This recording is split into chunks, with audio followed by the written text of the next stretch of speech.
So this course focuses on, of course, on reinforcement learning. So what we care about throughout this semester is algorithm design for reinforcement learning, and also do analysis on the algorithm performance. Specifically, we will focus on the convergence analysis for these algorithms. And we're going to analyze to see if they're going to converge, and if they converge, how fast they converge. Okay. And we also care about how actually they work in practice. So for homework problems, you will have a chance to program some reinforcement learning algorithms and then test them on simulations. Okay, so I think later on the semester, Wendy and Hadi will do a tutorial on how to set up some simulators where you can have fun, play around, okay? And the 4 main themes that we're gonna cover in this course, the first one is about Markov decision process. Okay, so this is a mathematical framework, this is some graphical model, right? So we're gonna look into this definition, and we're really gonna focus on the key concept in Markov decision process, which is dynamic programming. Okay, so DP is a super powerful concept here in reinforcement learning. Okay, so we're gonna look into how DP can be used to compute the optimal policy and so on and so forth for Markov decision process. And then the second part, we will talk about continuous control. So think about you are trying to ask your robot to do something. Okay, so the robot is parameterized by some continuous state and continuous actions, and you have some non-linear differential equation for this robot, for instance. Okay, and you want to compute the sequence of optimal controls for this robot in order to let the robot do some task that you want the robot to do. And the third part will be machine learning in Markov decision process. Okay, so the first 2 components we will focus on setting, where I tell you the transition and the graphical model. Okay, all we care about is how to do planning and control. But in the third part, we're gonna get into the fun part, where we don't know the transition. We don't know, for instance, the differential equation for this robot, right? How we can actually, using data-driven approach, to learn the transition, the differential equation of this robot. And then we do planning and control on the learn the differential equation. Okay, so the last part is imitation learning, which I think is extremely important, because that's how actually we human learn, to perform some tasks when we were kids, right? We learn how to play pianos by actually taking lessons and watching how people play. And another name for imitation learning is called learning from demonstrations. So the setup is that we're trying to solve some task. Okay, so we don't know how to do that, but we have some demonstrations that we can find online on YouTube, or you can actually hold the robot arm to perform some demonstrations. Okay, so our goal of this reinforcement learning algorithm is to actually learn from demonstration so that you can perform similar tasks in the future. Okay, so I think imitation learning is really fun because this is how we actually learn different new skills when we were kids. Some logistics. So we're gonna have 4 assignments. So we will have total 6 late days, and you can use late days, however you want. Okay, so homework 0 will be 10%, and the rest 3 will be 20% each. Okay, so we will have a final exam, and this final exam, you will have to take the final exam in person if you are officially in Ithaca. Okay, so if you are officially not in Ithaca online, and you're gonna take final exam online. And we're also gonna set up this 5% bonus for attendance. So this is basically encouraging you to attend the lectures, and even better, unmute yourself, ask questions, or answer questions that I'm going to post on the slides. Okay, and of course, participate in the chat window as well. So homework 0 will probably release early next week. So that will be about, I think homework 0 only contains math questions. But for homework 1 to homework 3, we're gonna have a mixed, math questions and programming questions.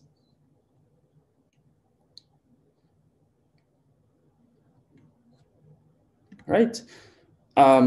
So we encourage you to collaborate on solving homework problems.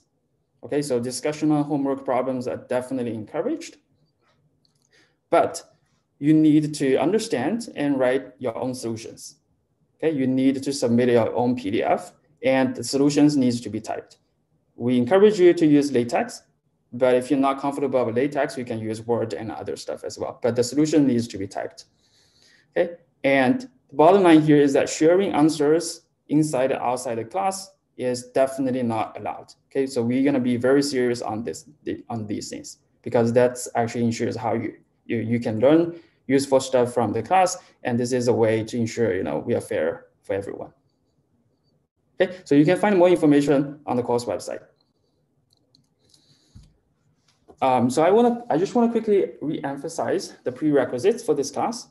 So I hope you have taken some machine learning related class, such as 4780, okay? And you are comfortable about your skills on linear algebra and probability. And you're reasonable good at programming in Python. Okay, so the reason that I say this, because as we will see in a second, this traditional machine learning, such as supervised learning, is just a very small subset of reinforcement learning. Okay, so reinforcement learning is such general framework that actually captures a lot of stuff that we learned in the Machine Learning 101 class.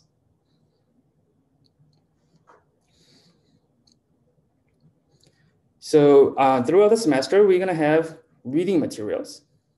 Okay, so we're going to use the book draft that some of my friends and we just wrote last semester. Okay, so you can find the book PDF through this link. Okay, you can also find this information on the course website as well. So one thing that I want to emphasize is that this is an extremely advanced reinforcement learning book. Okay, so a lot of materials in that book are definitely out of scope of this class. So what I will do is that I will pick very specific sections, even subsections, for you to read, okay, for each lecture. And of course, when you're reading this draft, if you find any typos, any mistakes, please let us know. It's definitely appreciated. And I will also write up notes for some lectures as well and post them on the course website as a reading material. Okay. All right. Any questions so far? Feel free to unmute yourself and just ask question. That's always. Setup? Sorry, can you see it again? Is there going to be a Piazza? Oh yeah, so we don't have Piazza this semester anymore. So we're gonna do this ED STEM thing. You probably have seen these emails from ED, right? I think I haven't really extensively used it yet, but it looks like it's very similar to Piazza. Yeah, so I think Piazza, somehow the university decides to switch to the ED STEM thing. Sounds good.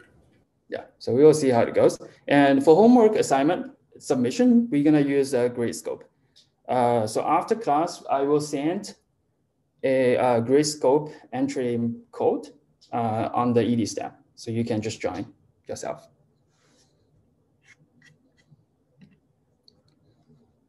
Okay. Where will we get assignments from again? Assignments, I'm just gonna post it on the website. On the course website, okay. Yeah. Wait, is this the course website or Canvas? It's the course website. We're not really gonna use Canvas at all in this semester. So you don't really have to check Canvas. Yeah. Okay. Well, of course, for homework solutions, I'm not gonna post them on the course website. Okay, so we will figure out a way, to post homework solutions differently.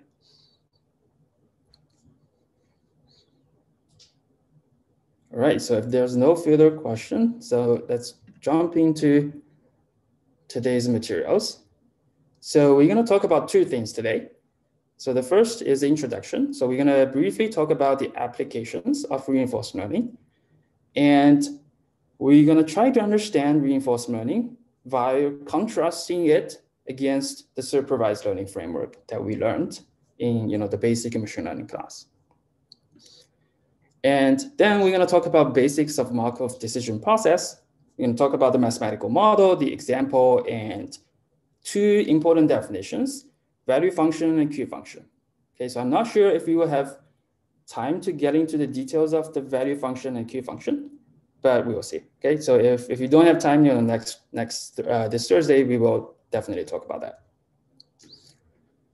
Okay, so if you pay attention to those news articles on artificial intelligence, right, you probably have seen these big successful stories about reinforcement learning. But if you trace back, the earliest big successful story about reinforcement learning is actually in 1995, right, which is probably before you were all born. And at that time, 20 years ago, people were actually using reinforcement learning algorithm to solve this board game, TD Gamma.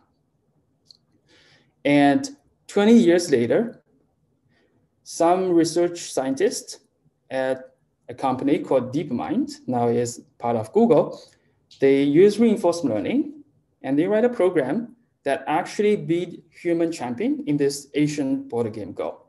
Okay, so this was really amazing story because a lot of people in reinforcement learning community actually do not believe that we will be able to solve this Asian board game Go before 2020.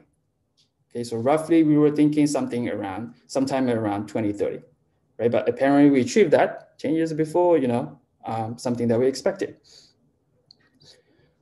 And 2 years ago, another company, AI company called OpenAI, located in Bay Area, they started using reinforcement learning techniques with multi-agent reinforcement learning techniques to solve this video game, this very popular video game Dota.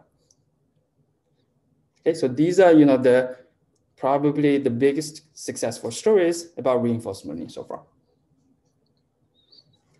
They really demonstrate the power of reinforcement learning, right? So we were able to use reinforcement learning to learn something that beats human champion. We have been studying this Asian board game Go for 1,000 years.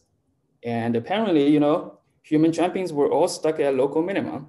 And this reinforcement learning algorithm actually finds better solutions than humans' local minimum solutions. Right? So this is just remarkable.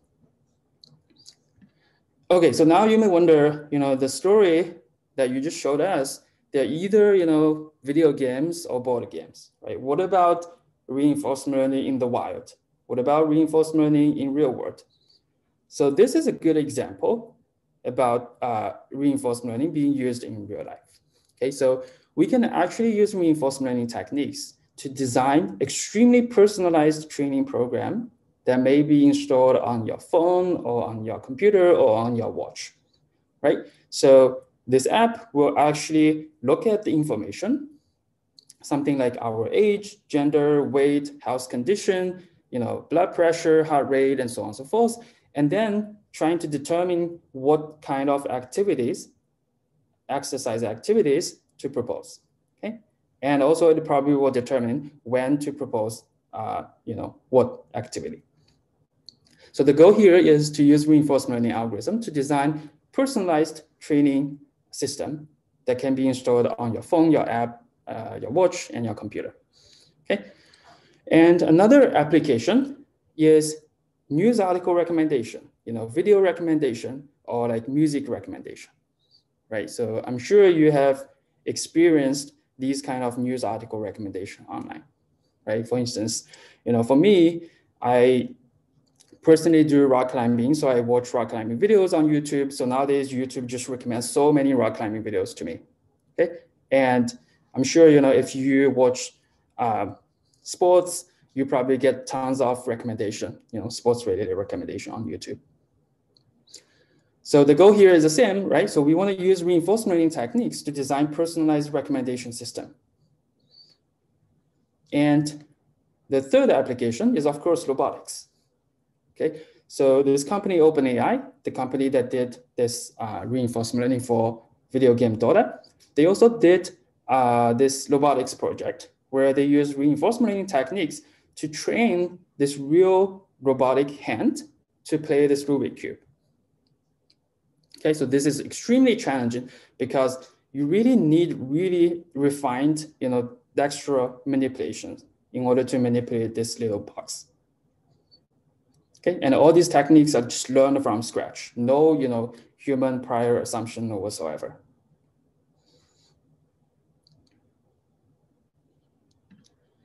Okay, so now let's see if we can try to go into reinforcement learning a little bit deeper. Okay, so let's do that by actually first recap what is machine learning, supervised learning, and then let's try to contrast reinforcement learning against the supervised learning. Okay, so any questions so far?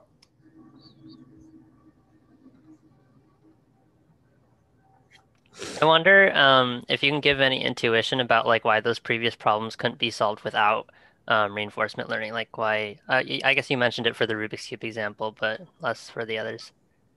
You mean why they can't solve by other techniques? Yeah, like what was different about reinforcement learning that made it solvable that way? Yeah, so I think you can. So let's take this Go as an example, right? Because Go is much more complicated. I don't play Go, so I don't really understand, the rules of Go. But apparently, Go is much more complicated than chess because you have an extremely large search space, right? So basically, they're saying that the unique, whatever, like border configuration, the number of unique border configuration is larger than like the total number of atoms in the universe or whatsoever, right? So you can do those like search-based algorithm, like tree search or these kind of algorithm for chess, but you cannot do it for Go, right? Because we don't have that space to store these kind of search trees data structure. Right, so what we're trying to do is actually use deep neural network as a function approximation, trying to generalize across different border positions. Okay, so in other words, we don't want to look at all the possible border positions. We just want to try to generalize across different border positions. Got it. So it's the ability of the neural network to do an approximation or an evaluation of the position. Yeah. So that's definitely the ability of deep neural network is definitely playing an extremely important role in Go, for sure. And for those applications where we design personalized recommendation system, if you think about it, right, it's actually pretty hard for us to write down this like rule-based decision tree type of algorithm to solve this recommendation system, because we can't really like mathematically write down, for instance, the like reward function for like how we like this particular recommended item, right? So the feedback these systems are using, they're basically this 0-1 feedback. If I recommend you something, you click it, I get a reward of 1, and otherwise I get reward of 0, right? And then reinforcement learning technique is essentially using this feedback to automatically updating the recommendation function. And yeah, so we will talk about imitation learning at the end, but imitation learning is even better. So you don't even need to write down the cost function or the reward function. Imagine you want to train this robot to play tennis. Like it's impossible for us to write down some reward function for playing tennis, right? But what we can do is actually show the robot some demonstrations about Roger Federer is playing tennis. Right? Maybe magically, some machine learning algorithm will actually make the robot to play as Roger Federer. Great, thanks for explaining. Okay, cool. All right, so let's recap supervised learning. So in supervised learning, so we have a training data set. Okay, so in this example, we have pairs of cat and labels as well, like cat, label cat, and dog and label dog. Okay, so we have these training examples available before the learning process starts. And then what we do, we fit some function. For instance, we do support vector machine, or we do deep neural network, or we do decision tree. Okay, and then we learn some function, some classifier. So now in the test time, if you show me a new cat image, I can actually predict whether or not this is a cat. Okay, so that's how traditional supervised learning works. So in other words, things at supervised learning, they're passive. Okay, so the data set is given before the learning start, and you fit a function, then you just strip the function for testing. Okay, so whatever prediction that you made on a new test image is not really going to affect the rest of the test image you're going to see. Okay, so think about how we do supervised learning, right? We have training set, we have test set, we fit some function on the training set, and now we're just going to use that function in the test set, right? So regardless how accurate or how bad your prediction is, it doesn't really matter. The test set is the test set, right? So we all assume something, all these examples are ID sampled from some fixed distribution.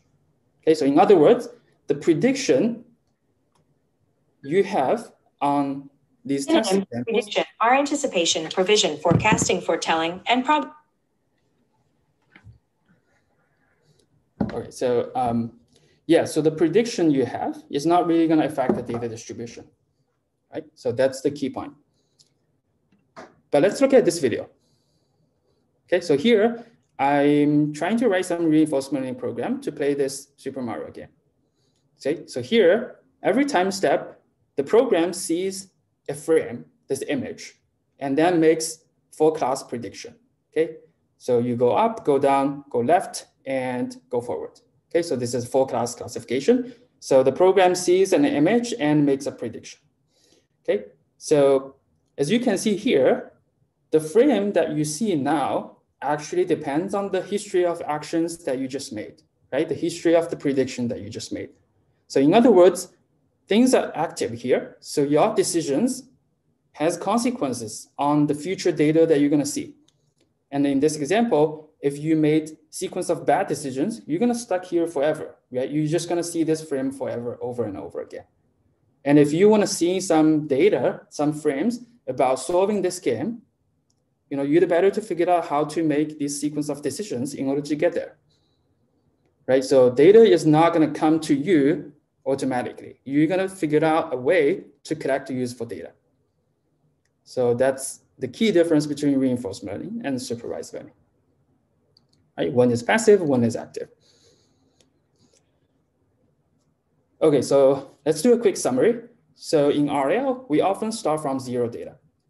Okay, so from the example that you see, you probably start with one frame, the initial frame of this game. We always start from that initial frame, right? And then you start making a decision and you get the second frame, you make one more decision, you get the third frame, and so on and so forth. And the second key point here is that decision and your prediction, they have consequences on the data distribution that you're going to see in the future. Okay, so this is widely different from supervised learning, where the distribution is fixed before the game starts. Okay, but in RL, we don't have data. We don't have distribution at the very beginning, right? So we need to make decisions in order to get to see the future data. And the quality of the data you're going to see in the future definitely depends on the decisions that you made in the history. And the third point is that in order to solve some task, like in order to solve this Super Mario game that we just saw, right? We actually need to make a super long sequence of predictions in order to solve that game, right? So this is widely different from supervised learning, where you look at the image, you just make one time step prediction. But here you have to make a sequence of decisions, predictions, right? I don't know, how many steps we need to have actually in order to solve this Super Mario game, maybe hundreds.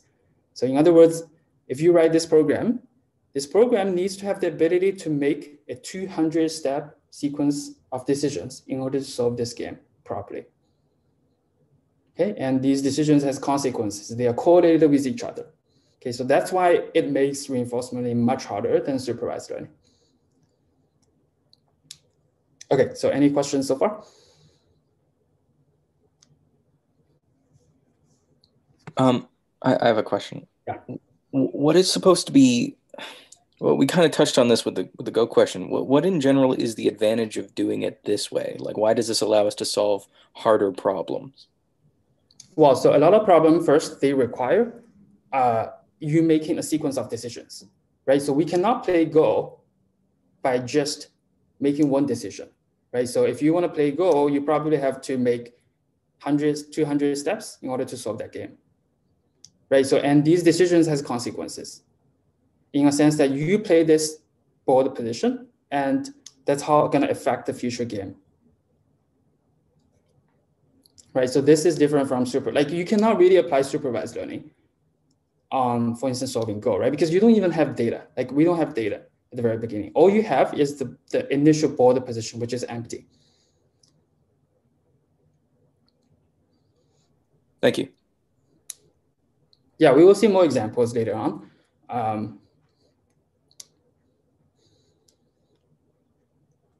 And similar for this playing video game, right? So we can't really like apply supervised learning because first of all, we don't really have data.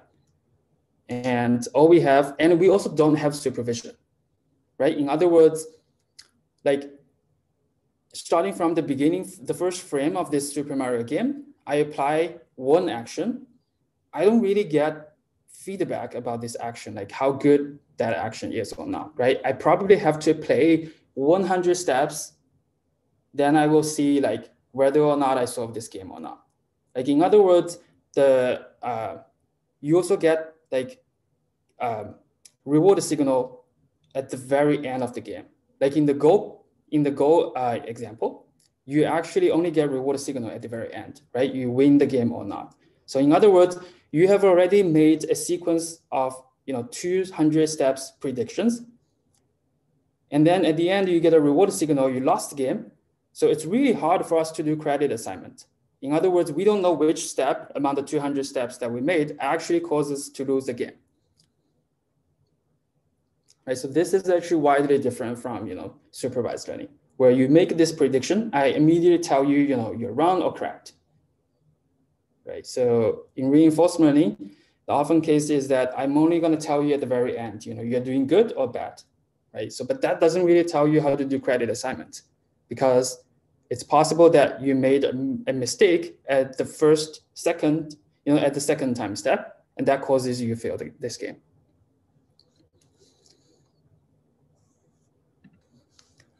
All right, so that's the introduction. And now we're gonna move to the definitions of Markov decision process. And we're gonna talk about the mathematical model, an example, and also some two definitions. Okay, so in this Markov decision process, we usually have two components, and a learning agent and an environment. Okay, so now we're gonna introduce some notations. So here, we're gonna use this notation S to represent the state of the environment. So you can think about this as a vector that summarizes the information about the current environment. Okay, and then the learning agent has something called a policy, which is a function that maps from state to action in her mind. Okay, so the agent looks at the current situation of the environment, summarized by this vector S, and then the agent calls the function pi and outputs an action A. Okay, so now for now, think about this state and action as these abstract concepts. We will get to an example in the next slide. Okay, so the learning agent outputs an action and sends the action to the environment. And then the environment basically gonna evolve according to some Markovian transition. So here, the next state S prime is sampled from this conditional distribution. Okay, so this is a distribution over state space, conditioning on the current state and action of the environment. Okay, so based on where we are, based on what action that the learning agent sent us, we're going to generate the next state stochastically from this conditional distribution. Okay, so this is like, think about the video game, right? So you have this frame, and then the agent applies that action.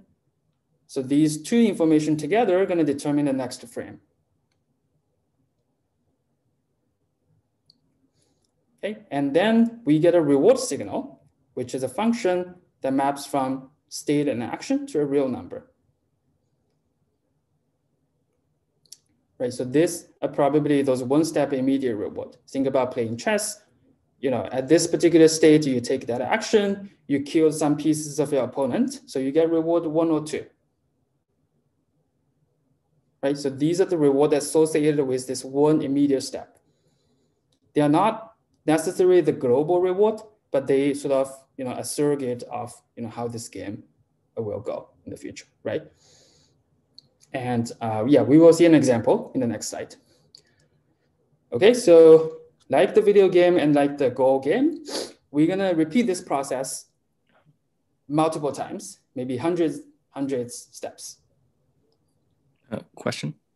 Yes. So I don't know if we mentioned it. I might have missed it. So pi SA, the R, like the notation.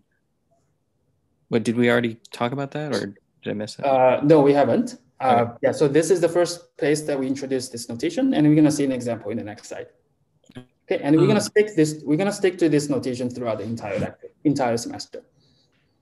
Also, I had a question. What is the probability? Is that P of what is dot of S? Dot of Yes. dash? Like, Yes. what does that mean? Yeah, so that's how we're gonna write conditional probability, conditional distribution. Yeah. Okay, so this is a distribution over state. No, so as in like, what is dot? Yeah, so dot means that this. So dot essentially. So this is a notation definition. Okay, so we're gonna use dot basically to represent the state space. Okay. Right. So if I replace dot by S prime, that means that this is the likelihood of we see S prime. And the S prime is the maximum likelihood out of all the dot, like everything. It's not necessarily the maximum one, right? It's just a sample from this distribution. Oh, I see. Got it. Right. But if I put S prime in, if I replace dot by S prime, what I'm telling you is actually the likelihood of seeing this S prime. Got it. Got it. Right. But when I use dot, this means that this is a distribution. Right. This is a conditional distribution. Got it. Right. And S prime tilde P of the state is basically the process of sampling a state from this distribution. Yeah. Good. Okay, cool. Okay, so in this case, the environment could be a self-driving car system, or it could be a human, for instance, when we are trying to design personalized education system. Okay, so let's look at an example. So in this example, we're trying to ask this robot hand to pick the ball and hold it in a goal position, XYZ, in the state space, in the workspace. Okay, so what is the state here? So the state is the robot configuration. Okay, so in this case, they are the joints of the arms and they are the joints of the fingers, and also the configuration of the ball, like the position, the rotation, and so on and so forth. So what is the action? So the action here are basically the torques that we can apply on the joints of the arms and the fingers. And what is the transition? So this basically says that given the current configuration of the ball and the fingers and arm, right? So this represents by the state S. If we apply that amount of torque on these joints, what would be the next configuration of the arm and the ball? Okay, so most of the time, we can think about, in the ideal world, we can think about this transition as some deterministic transition, right? But in the real world, due to some noise in the actuators, due to noise in this measurement system, right, we often get a stochastic return. So that's why we write S prime, this tilde from this conditional distribution. Okay, so let me just summarize it again. So given the current robot configuration, given how much torque we apply on these joints, that too determines the next state, S prime, the next configuration of the robot arm, fingers, and the ball configuration. So what is a policy here? So policy here is a function that maps from the robot and ball state to the action. So this function basically says that if the robot's configuration at this and the ball configuration at this moment, right, how much torque I should apply. And the cost function here, so here I'm using the word cost, but you really should think about this cost as something like negative of reward. Okay, so reward and the cost, they're basically the same. We're gonna interleave these two words throughout the semester. So when we say minimize cost, you can think about maximizing the negative cost, right? When we talk about maximizing reward, you can think about minimizing the negative of the reward.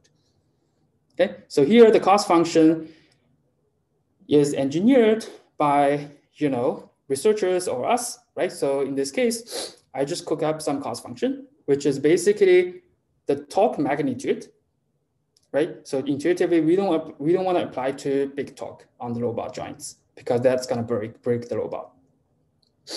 And we also want to penalize sort of the distance to the goal position, right? So distance of the current XYZ position of the ball to the goal position, right? So we want to sort of apply policies in order to minimize this cost function. So I saw a hand raised, and yeah, I have a quick question. So does the policy need to output a single action given a state, or can it output like a distribution over possible actions that it might take for a given state? Correct, yes. So in general, we can ask the policy to output a distribution as well. But for the first half of the semester, we're going to focus on the specific setting where the policy is deterministic. In other words, the policy takes the state and deterministically outputs the action. Got it. Okay. Thank you. Because we will see why this is useful in probably Thursday's lecture. Okay, because for Markov decision process, the optimal policy is actually a deterministic policy. Okay, so there's really no need for us to model policy using some distribution, right? Because the optimal thing that we're trying to get is actually deterministic. But there are cases where we're actually going to use stochastic policy. We will see that in policy gradient, but that's sort of the the second part of the semester. I also had a question for Yes. the transition. Does the Does the transition state the formula that given a state in an action give output the new state prime? Does that like have to be some sort of mathematical formula? Or can it be non like?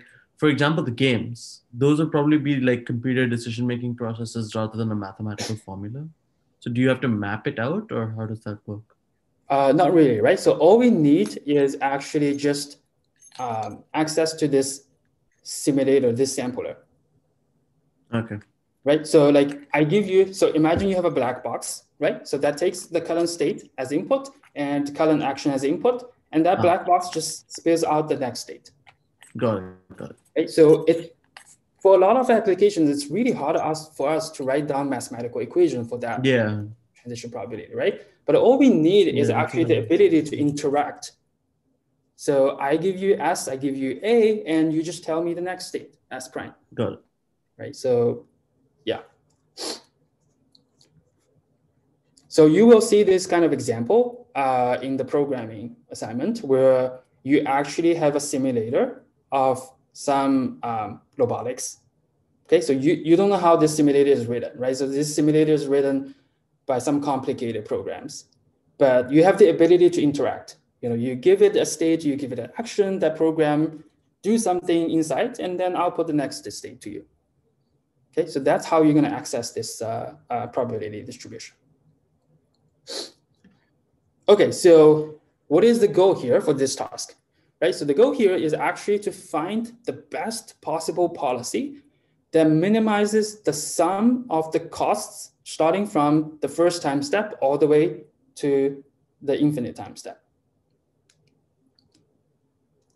And here, the variable gamma is called discount factor, which is less than 1. So basically it says that we are a little bit more greedy in terms of minimizing immediate costs, right? And for future costs, we're going to discount it a little bit. So that's actually very common, right? When we reason about our long-term expected outcome or something. Like if I'm reasoning about the long-term expected income that I would have, I'm probably going to discount my future income, right? Because who knows what would happen in 10 or 20 years, right? I should be a little bit greedy on maximizing my current, my short-term income.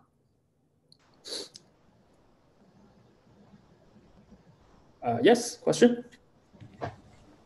Yes, I was wondering why gamma is a power function. Couldn't it be exponential or something else?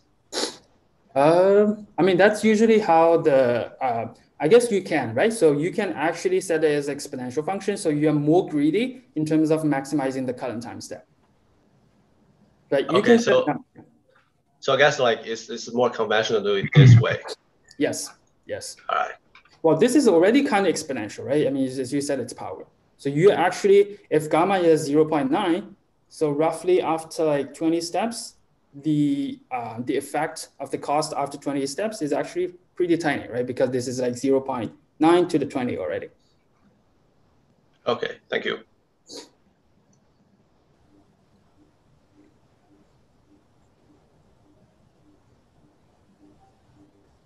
Okay. So this is an example how a reinforcement learning algorithm will work on this problem, actually. You know, the robot is trying to figure out how to grasp this ball and hold it in a position. Eventually, by doing trial and error, it figured out how to do it. And once it figures out how to do it, it's still trying different kind of things, right? Because you actually want to find the best policy that minimizes the cost function, the sum of the discounted costs that we defined.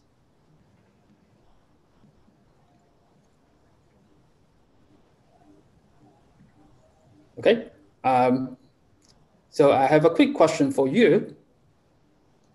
So now we're talking about the Markov decision process, and we're talking about policies, right? So let me make the problem much simpler for you. So let's see, I have as many states. Okay, so S is an integer, and I have a many actions. Okay, so imagine the robot example where the robot state is only consists of as many states, and the robot only have a many actions. So how many different policies are there? So anyone want to try? A to the power S. Correct. Do you want to give a quick explanation to us? So a policy assigns an action to a state, right? Since there are S different states, a policy can assign any one of the A many actions to a state. And then simple, like for each one there is a. So. Yeah, correct. Right. So yeah. So basically, you know, we have a many choices for different state, right? So we have as many states. So this is A to the S. Okay. Any questions so far?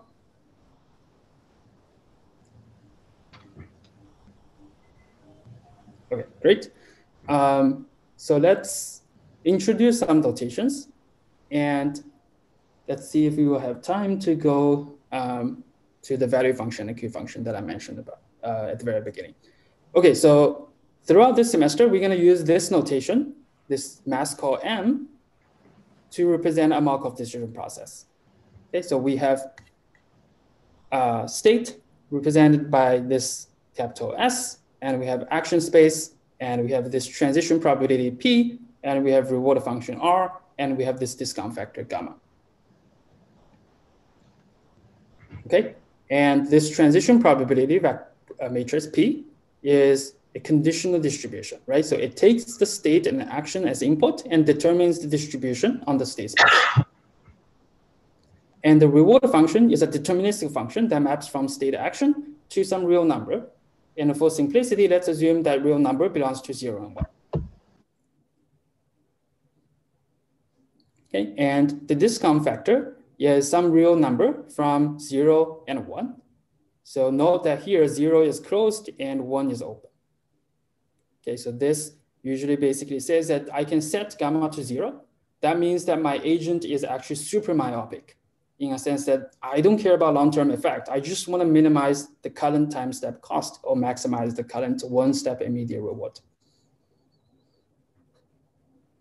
Okay, so this is actually often a parameter that is set by us, okay, by the designer of a reinforcement learning algorithm. And again, a policy is a mapping, a deterministic mapping that maps from state to actions. You know, as we saw from the previous slides, we have A to the S many policies, right? Because there are A actions, we have A many different choices per state.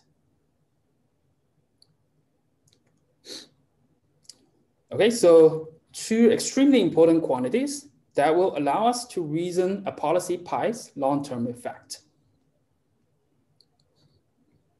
So the first quantity is called value function. Okay, and the second quantity is called a Q function. Okay, so now I'm going to actually stop sharing and I'm going to switch to a whiteboard and then we can do some picture drawing to explaining this value function and Q function. Okay. Any questions so far?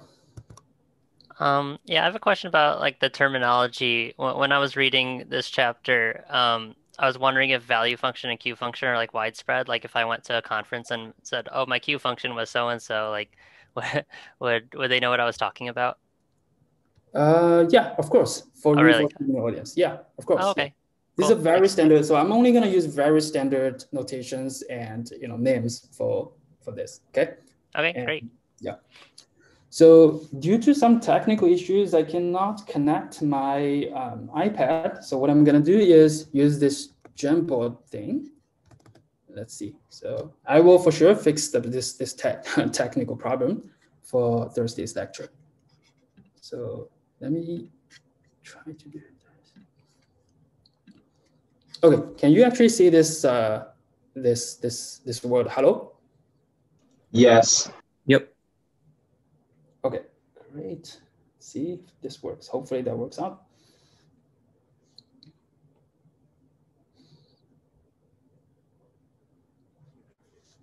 Okay, so we're gonna explain this value function first.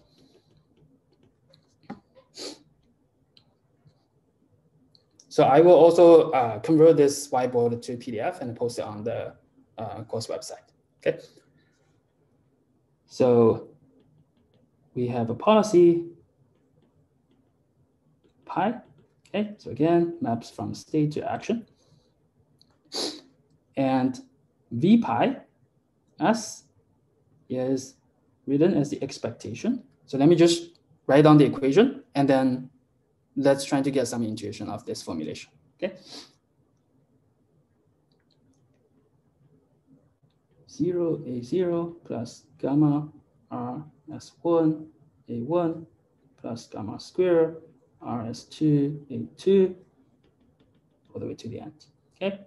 And S0 is defined as the state S. AH is equals to pi SH, and SH plus 1 is sampled from my transition. Okay, so let me try to explain this value function in words. Okay, so this basically says that given the policy pi and the state S, let's start executing this policy pi at state S all the way to the end. Okay, so infinite many steps. What is the expected, total discounted reward of this whole process?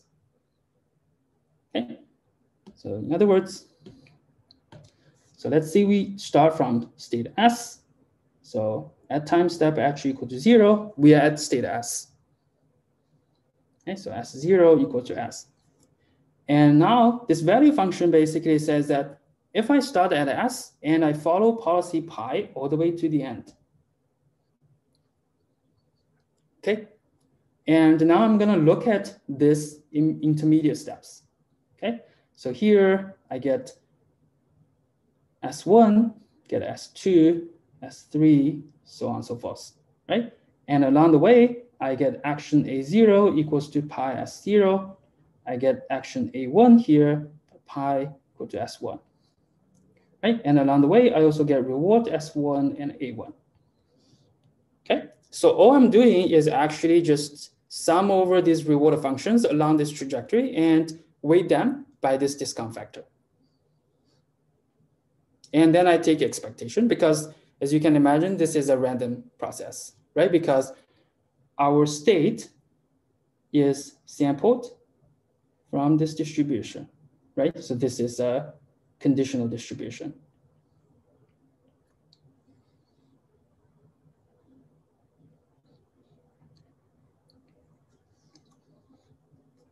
Okay, so that is the definition of value function.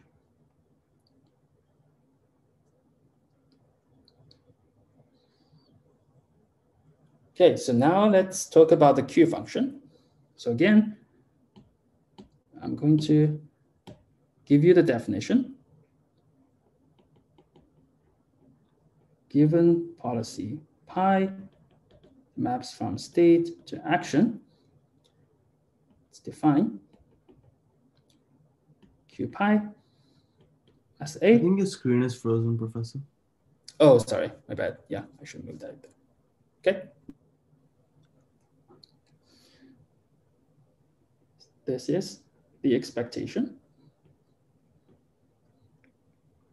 RS0 A0 plus discount factor times RS1 A1 plus gamma square RS2 A2 all the way to the end. And S0 equals to S, A0 equals to A H equals to pi SH, and SH plus 1 is from this distribution again. Okay, so this looks almost identical to the value function, except that I specify the action A for you. Okay, so let's again draw some picture. So this basically says that, again, starting at state S at time step H equal to 0. Now, instead of asking you to follow policy pi immediately at S, I'm going to ask you to take that particular action A. Okay, so you're going to take that particular action A that is specified as the input to this Q function. And then I'm going to ask you to follow policy pi all the way to the end. Okay, so recall the difference between this Q function and the value function, right? So in the value function, we start at S, we follow pi immediately all the way to the end. So here, we take that specific action, the A, which is a parameter of this function, right? As input, we take that action, and then we follow policy pi all the way to the end. And then the quantity inside this expectation is, again, just the sum of this one-step immediate rewards of this segment. Right? So we get S1 here, but now S1 is sampled from this distribution. Okay, time step 2, 3, 4, 5, so on and so forth. Okay, Professor, so let me I have just... a question. Yes. Yeah, but if pi is a deterministic function, is that even possible? Because at a given state S, it can only do pi of S. It can't do any random action A. Yeah, so this is a concept, is a function concept that we're defining, right? So in other words, I mean, you're right. You probably cannot do that, when you execute when you test the policy in the test time, right, on the robot, for instance. But this is a quantity that will be useful for us to actually search for the optimal policy, right? So one useful thing of this quantity is that this actually tells you a one-step improvement, potentially tells you a one-step improvement, right? So let's just draw the V function again. So V pi S basically says that I can just follow policy pi, probably all the way to the end, right? But imagine now I tell you that actually, whenever you see state S, you should take action A first and then follow policy pi. That gives you a larger reward than just following pi from S. Okay, so provided A is possible. Why A is possible? Provided A is possible from state provided S. A is possible, yes. Possible. Provided I can take, physically take this particular amount of torque on this state.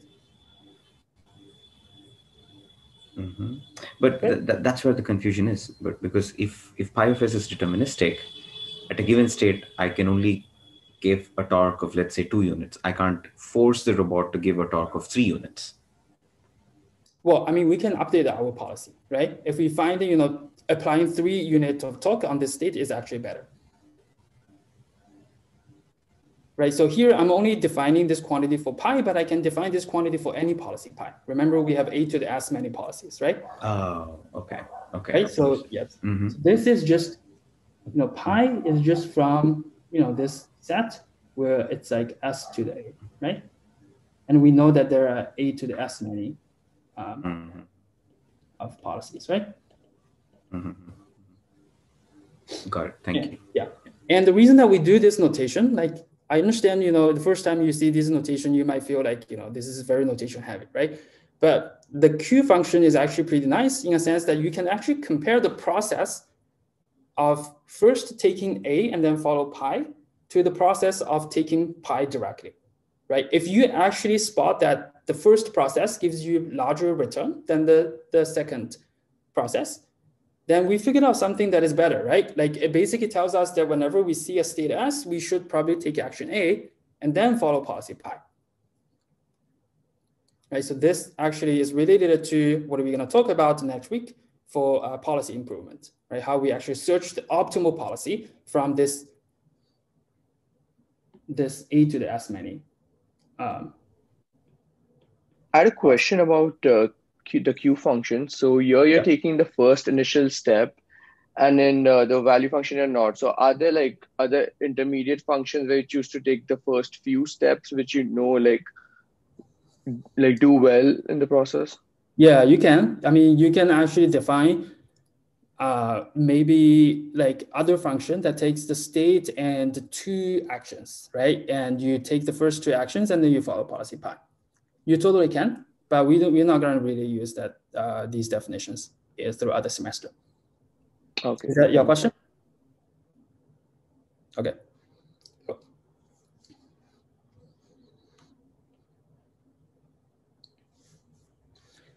Okay, and I think we have roughly 10 minutes left. So let's look into sort of the one extremely important property of this V function and Q function. Okay, so let's do this slowly. So any questions so far for these two definitions? These are the most two important definitions for reinforcement learning, and let's make sure that we understand them, okay?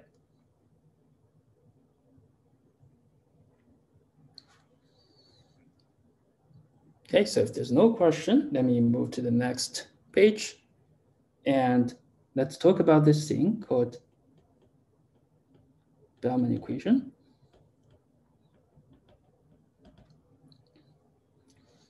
Okay, so let's look at the value function first.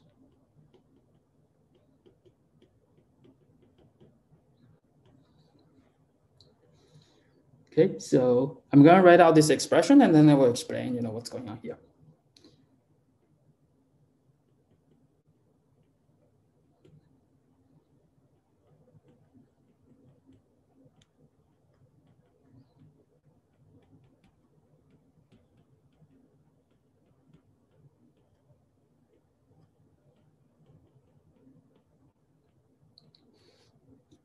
Okay, so this is called the Bellman equation for this value function v pi. Okay, so as you can see, I'm actually writing this v pi. Instead of writing it as a super long, sequence of rewards, right? I'm actually writing this v pi using two terms. So the first term is the one-step immediate reward, right? So this is as theta s. If I take action from pi, how much reward I get, right? So the second term is actually the long-term effect starting from the next time step, right? Starting from the next state S prime, if I take action A from this policy.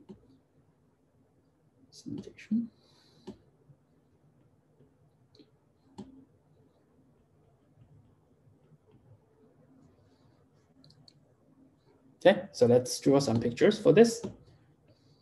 So we talked about that for v pi.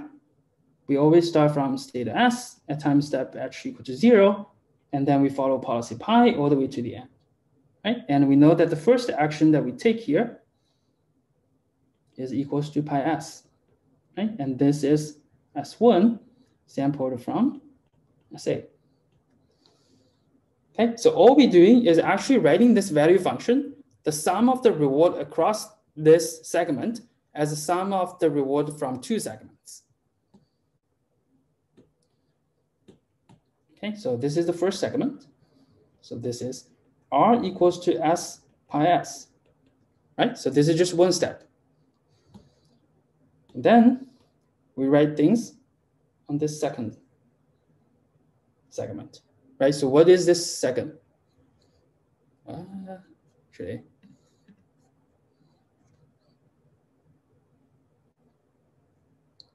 okay, so this second segment is essentially the value function for the new state as well.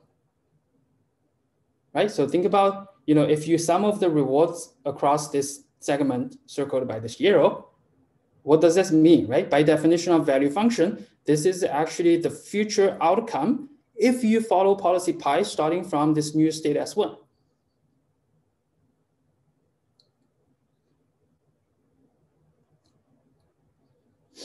Right? And we can actually, so this is the intuition. So we can actually mathematically prove that this Bellman equation for the value function. So any questions so far? So this is really, the dynamic programming idea that I was talking about, right? So from dynamic programming perspective, if I tell you that how you would do in the next time step, right? So what's the value function of the next state? What's the value at the next state, right? So now you can actually do one step back up to calculate what would happen if I start from the current time step, right? All I need to do is just write the future outcome of the current time step by a sum of the one step immediate reward and the future reward, the future outcome of the next state.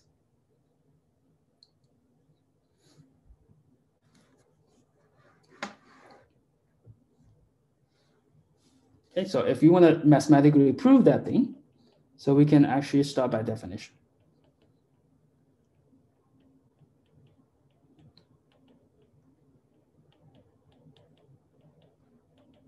Okay, I'm only going to write two terms.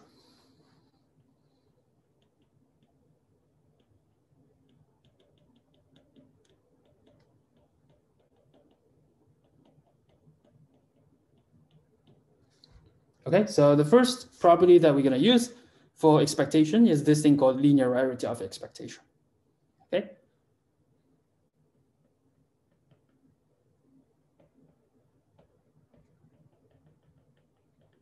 So this is basically says that for two random variables A plus B, A and B, the expectation of their sum is the expectation of A plus expectation of B. Okay, so that's really the basics of probability. So I can apply this here, right? So I can write the first reward as just pi s r, right? Because there's no randomness here, so everything is deterministic, right? My reward is deterministic. My first action A0 is equal to pi s is also deterministic.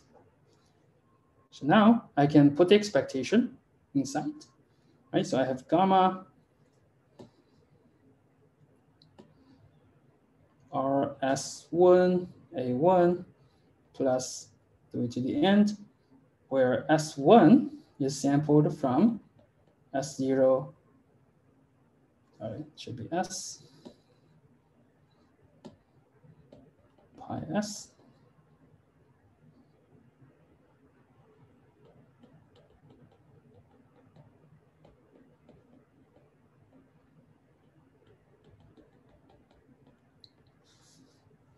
Okay, so I just use this linear rarity of expectation. Okay, so now I can write one more step. I'm just going to pull this gamma out. Okay.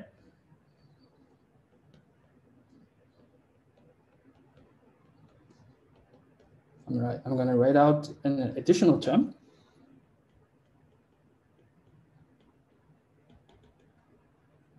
And the same expectation, same conditional condition here. Okay, so now if you look at the second term, this expectation of this sum of discounted reward, right? So that by definition is our value function starting at state S1, right? Because all I'm saying here is that I take A1 by using policy pi at S1, I take A2 by using policy pi at S2, and so on and so forth. Right? And then some of the rewards, some of the discounted rewards starting from S1 all the way to the end. So by definition, this is a value function of V pi S1. And S1 is sampled from this conditional distribution P, conditioned at state S and pi S. Right? So that's how you get the second term in this Bellman equation. Okay, so I think you can get the intuition from drawing this picture, okay? And you can carefully actually prove that by using the linear rarity of expectation and the definition of the value function. Okay, so I'm going to stop here and answer questions.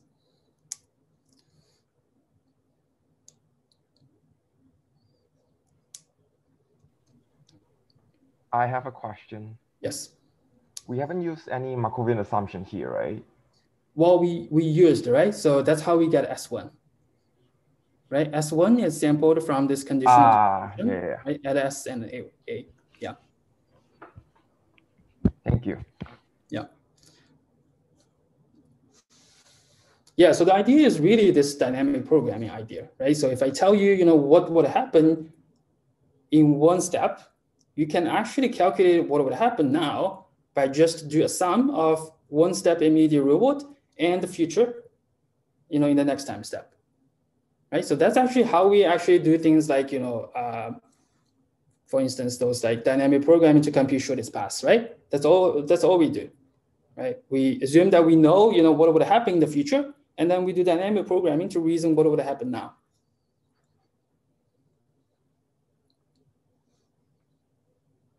And if you're not really comfortable about, this expectation, like this linear rarity of expectation, and you should actually sit down and try to figure it out, right? So just do some exercise on probability and do some exercise on linear algebra so that, you sort of recap and warm up your linear algebra and probability skills, right? If you actually, feel a bit rusty on these skills, actually, I think spending some time sitting down and staring at these equations and do this calculation will be actually very helpful. And one thing that I want to mention is actually after this lecture and probably after Thursday's lecture, you will actually feel like notations for reinforcement learning are super heavy. Okay, so that's probably something that you will feel. And this is totally, like I'm ensuring you that this is totally common. I mean, one of the reasons that you can imagine this will happen is that reinforcement learning is just a very general framework, right? It captures supervised learning. It captures like Bandit. I don't know if you heard of Bandit, but it captures different kind of frames. Right? It pretty much captures every possible like paradigm in machine learning, except maybe unsupervised learning. Right? So that's why it's notation heavy, because we are trying to figure out a set of notation that can capture all the stuff that we talked about in machine learning, 4780, for instance. But what I will do is actually, at the beginning of every class, I will try to recap those notations that we talked about. You're going to see these kind of notation, vpi, qpi, over and over again, until you guys are very bored about these notations. Okay, so at that point, you see these notations, you're just immediately going to see what's going on there. So definitely don't be afraid of these notations. And I think it's totally common, right? So there's some steep learning curve for reinforcement learning, but once we get through that path, we will be fine. Okay. And the homework will be designed to help you actually mastering these definitions, especially homework 0. Okay, and it will help you sort of to recap and warm up your linear algebra and probability skill as well. Excuse me, I have a question. So if we expand like this equation you just wrote, there will be no probability involved, right? Because everything is deterministic. You mean this equation that I wrote here? Yeah. Well, you're right. In the first term, there's no stochastic, because reward is deterministic, state action is deterministic. But starting from the next time step, right? Things will be stochastic, because at least S1 is sampled from this conditional distribution. Oh, okay. Right? And then S2 is also conditional on S1 and A1.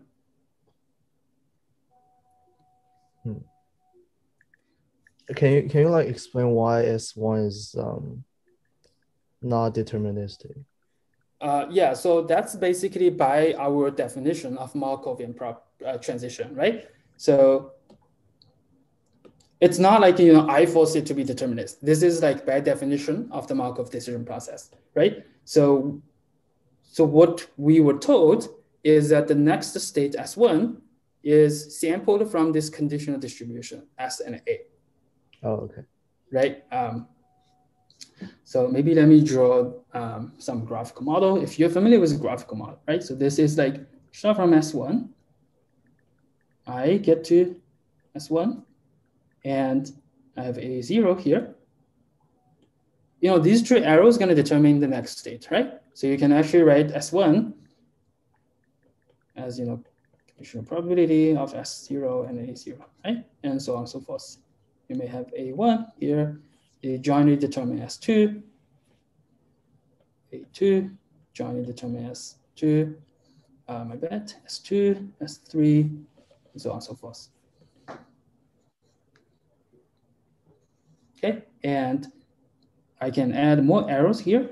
Maybe this arrow says that A0 is from pi S0, right? I can add an arrow here, can add an arrow here, so on and so forth.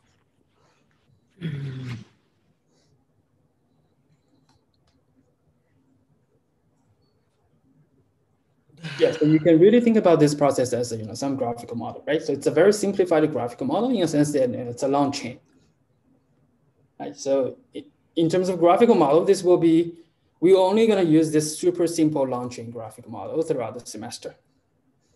Okay, so you're not going to see those complicated, Markov random fields, that stuff that you learned in machine learning. Okay, thank you.